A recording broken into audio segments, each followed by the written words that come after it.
Lisboa, 28 de março de 2023. Quarta-feira. À meio da tarde, a GNR cercou um edifício religioso na Rua Marquesa da Lorna, em Lisboa. Agentes da PSP, de arma em punho, viaturas de emergência, helicóptero no ar. Dentro do edifício, havia sangue. As primeiras informações que chegaram às redacções foram as piores possíveis. Um centro islâmico atacado, múltiplas vítimas, atirador ativo. Portugal ficou em alerta máximo. O espectro do ataque terrorista pairou em cima do país durante horas. As televisões cortaram para direto. As redes sociais explodiram. O pior cenário possível parecia estar a acontecer em Lisboa. Mas a verdade era diferente. Era mais sombria, mais pessoal e muito mais difícil de aceitar. Não era terrorismo islâmico, era a ingratidão mais brutal que aquele edifício tinha alguma vez recebido. Bem-vindos ao Arquivo Criminal. O Centro Ismaili da Rua Marquesa da Lorna não é apenas uma mesquita. É um edifício que foi concebido para ser um santuário de paz num mundo que nem sempre o é. A comunidade Ismaili é um ramo do Islão xiita. São conhecidos em todo o mundo pelo seu ativismo social, pela sua rede de ajuda humanitária e pela sua filosofia de abertura e integração.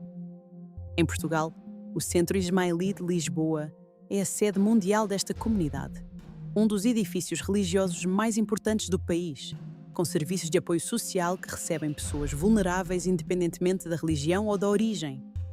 Dentro desse edifício funcionava um programa de integração de refugiados, gratuito, completo, alojamento, alimentação, aulas de português, apoio jurídico e administrativo, para legalização e naturalização. Uma rede de segurança construída por pessoas que acreditavam que a bondade era a resposta certa para o sofrimento humano. Uma dessas pessoas chamava-se Mariana Jadouji. Tinha 24 anos, licenciada em Ciência Política e Relações Internacionais pela Universidade Nova de Lisboa. Mestre em Ciências Sociais e Desenvolvimento pelo ISEG. Pertencia à comunidade Ismaili e tinha escolhido trabalhar ali não por falta de alternativas, mas porque acreditava genuinamente naquilo que o centro fazia. Era assistente social e tinha em mãos, entre outros processos, o pedido de naturalização de um refugiado afegão chamado Abdul Bashir. A outra chamava-se Farhana Sadruddin. Tinha 49 anos. Também pertencia à comunidade. Também trabalhava na área de apoio aos refugiados. O irmão de Farhana descreveu-a para as câmaras no dia do ataque, com a voz partida. A minha irmã trabalhava de coração para ajudar os refugiados. Eram estas duas mulheres, Mariana e Farhana, que sustentavam o processo de integração de Abdul Bashir em Portugal.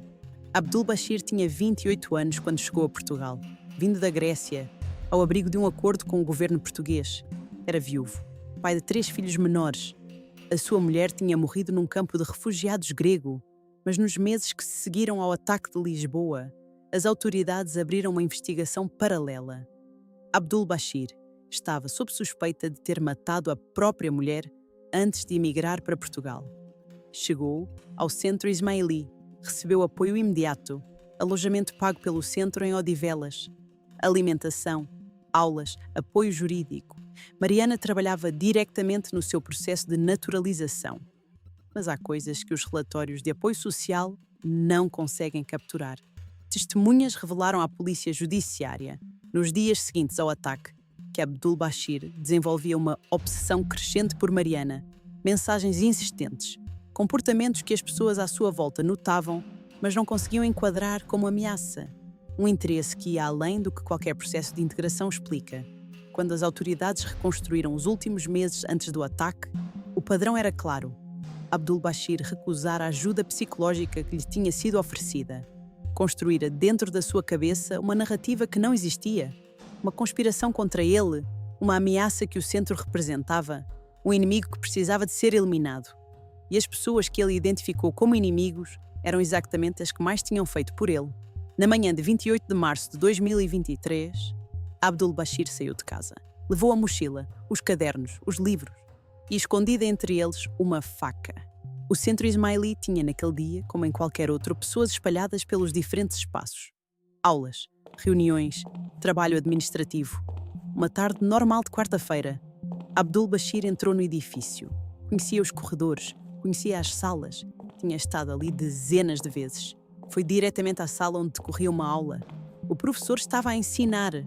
Abdul Bashir tirou a faca da mochila e atacou. O professor foi esfaqueado, mas conseguiu sobreviver. Outras pessoas que estavam no corredor ouviram o confronto e intervieram. Mas Abdul Bashir não ficou na sala, saiu. E foi à área social do centro, onde Farhana Sadruddin trabalhava. O que aconteceu a seguir foi reconstruído pelo tribunal, com base nas perícias forenses e nos depoimentos das testemunhas. Abdul Bashir matou Farhana com múltiplas facadas.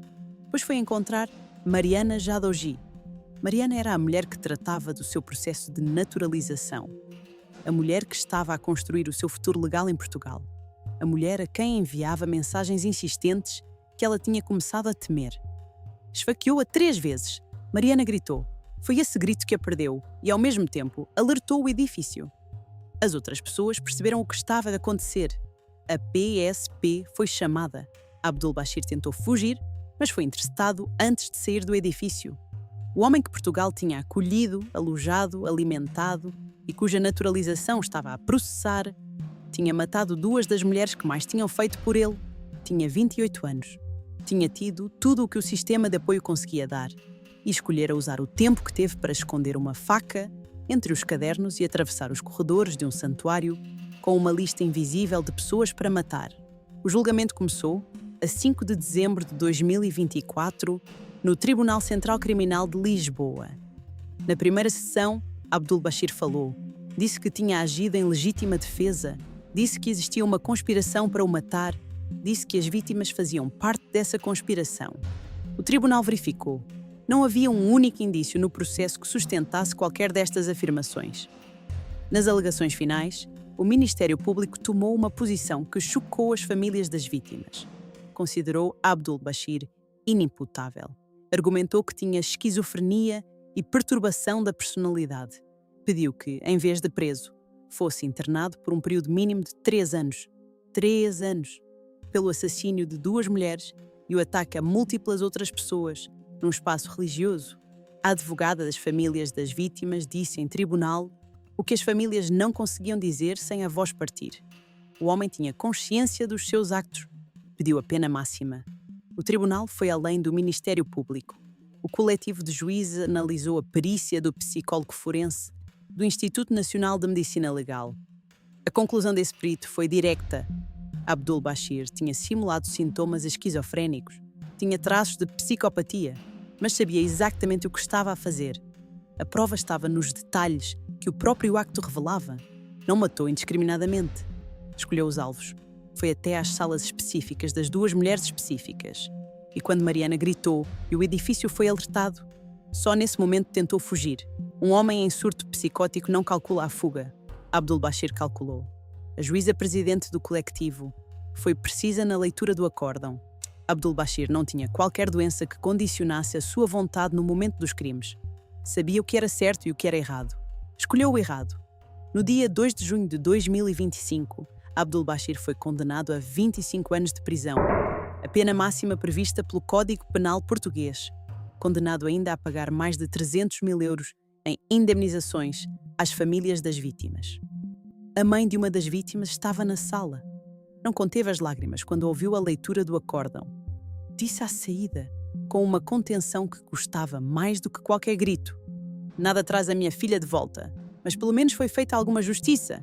Mariana Jadouji tinha 24 anos. Tinha escolhido trabalhar com refugiados, não por obrigação, mas por convicção. Tinha um futuro inteiro pela frente. Farhana Sadruddin tinha 49 anos. O irmão disse que ela trabalhava de coração. Não era uma frase feita, era o resumo de uma vida orientada para o outro. Ambas morreram dentro de um edifício que construíram para ser um lugar seguro. Morreram às mãos de um homem a quem tinham dado casa, comida e um futuro legal. Há uma coisa que este caso deixa que não é confortável de nomear. Não é uma conclusão sobre refugiados. Não é uma conclusão sobre religiões. É uma conclusão sobre a natureza específica de um tipo de predador que existe em qualquer contexto humano. Aquele que aceita tudo o que lhe é oferecido, acumula ressentimento por razões que nunca comunicou e decide que o acto mais lógico é destruir exatamente quem o sustentava. A bondade não é uma garantia de segurança. Nunca foi. E às vezes o lobo não vem de fora.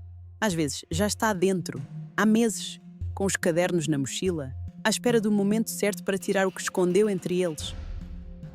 Se este caso te revoltou e se gostas deste tipo de investigação documental, deixa o teu comentário, clica no like e partilha. Subscreve para não perderes os arquivos mais sombrios que ninguém quer abrir. Até o próximo caso do Arquivo Criminal.